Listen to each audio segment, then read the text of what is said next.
On dit le Fils donne la vie à qui il veut. Si le Fils donne la vie, ça veut dire que la personne à qui on donne la vie est morte. Il est impossible que ce soit à un vivant qu'on donne la vie.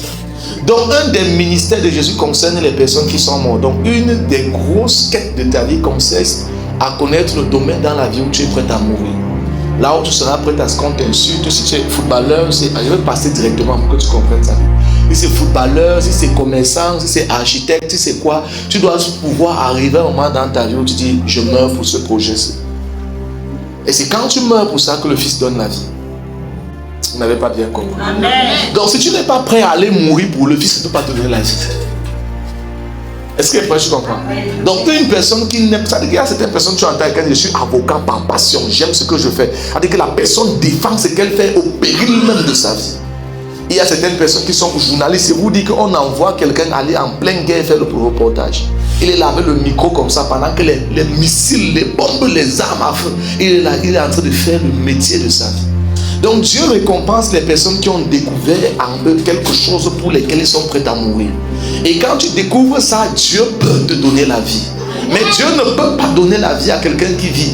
Parce qu'il a dit à Pierre, laisse les morts enterrer leur mort, toi suis-moi. C'est-à-dire la vie, les personnes qui sont dans le confort sont la plupart des personnes qui expérimentent les frustrations. Jusqu'à ce que tu dis, je serai chanteur. Et tu es prêt à mourir pour ce en quoi tu crois que tu ne peux pas rencontrer Jésus. Si je viens de prêcher un truc, dis avec moi Jésus. Je sais que quand tu appelles son nom, la vie vient quand tu es mort. Maintenant, voyez à l'église, il y a les personnes qui sont prêtes à mourir pour rien, mais qui sont prêtes à demander tout.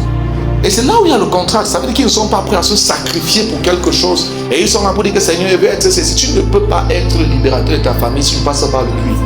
Il y a la route du puits comme Joseph est passé. Il y a la route de la croix comme Jésus est passé. Il y a même la route du désert. Il y a la route de la chambre des lions, là où les lions s'asseyent et t'attendent. Ça veut dire qu'il y a des chemins tortueux, frère. Et si tu n'as pas démarré ce projet par amour, tu meurs. Si tu partais seulement dans ce projet pour faire l'argent, ton tombeau t'attend dedans. Si tu démarrais seulement cette activité pour être ton tombeau t'attend dedans. Si à moins que tu développes une soif et un amour intense pour ce que tu fais, tu ne peux pas rencontrer le Dieu qui réveille le mort. Est-ce qu'il parle, tu comprends? On dit le Fils donne la vie à qui il veut.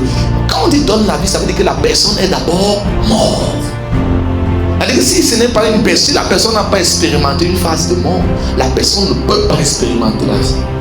Alors il y a une préparation avant d'aller mourir. Est-ce qu'il est prêt, tu comprends?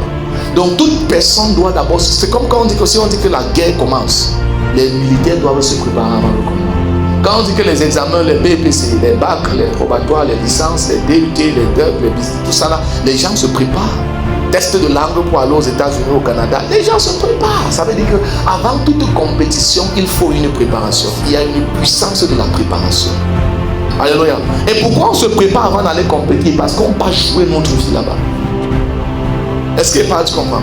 On se prépare parce qu'en réalité, on a compris que maintenant, il faut qu'on vive. Mais pour vivre dans la gloire, il faut mourir. Et comme on a compris le principe, il faut maintenant qu'on se prépare à aller dans le combat. Ça sent comme ça sent.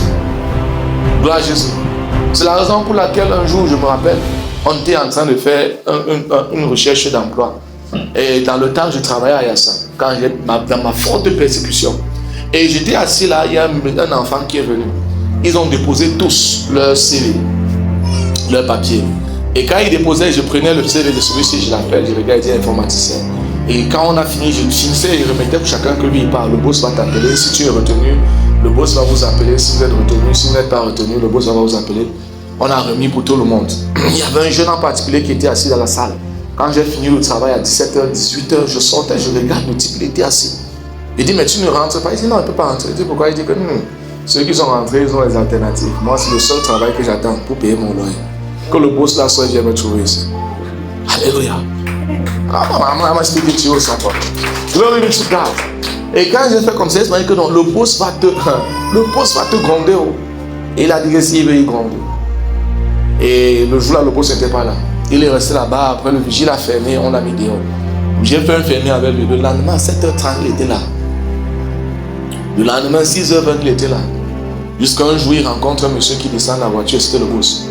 Et il porte son CV. Il dit, patron, je sais que tu cherches quelqu'un pour te faire l'argent. Je suis la personne. Alléluia. Et le rose dit, est-ce que tu n'as pas rencontré Pérez et tout et tout et tout? Ok, va rencontrer le jeune homme qui est là-bas. Il dit, il a rencontré. Et le boss m'appelle dans le bureau. Il dit, Pérez, il y a un monsieur là qui a son CV, tu l'as reçu. Il dit, c'est le meilleur employé que tu ne peux jamais refuser. Regarde, ta soif va provoquer des gens à parler de toi. Est-ce que tu comprends? Mais il y a des types de soif que quand tu influences même les gens qui vont répondre pour toi. Quand quelqu'un va prendre le dossier de la fille, sinon à son interview c'était la magie. Faites la semaine traversée, ne réfléchissez. Quelqu'un va parler pour toi. Somebody shout.